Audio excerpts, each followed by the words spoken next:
आमच्या संस्कृतीची पाळंमुळं मिटवण्याचं काम हे मुघलांनी केलं। राम मंदिर तोडलं, काशी विश्वेश्वराचं मंदिर तोडलं, गयेचं मंदिर तोडलं। सगळे आमचे जे पुण्यस्थळ होते, जे आमच्या धर्माचे संस्कृतीचे प्रतीक होते, हे सगळे तोडण्याचं काम त्या ठिकाणी मुघलांनी केलं।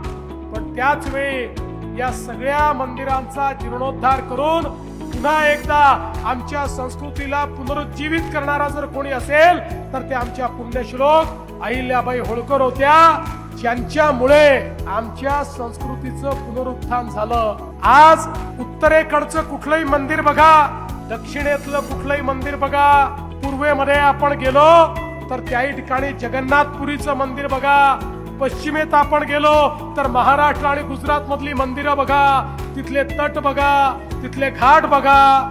या प्रत्येक ठिकाणी एकच नाव निनादत असतं आणि ते नाव म्हणजे लोकमाता अहिल्याबाई होळकरांचं नाव आहे।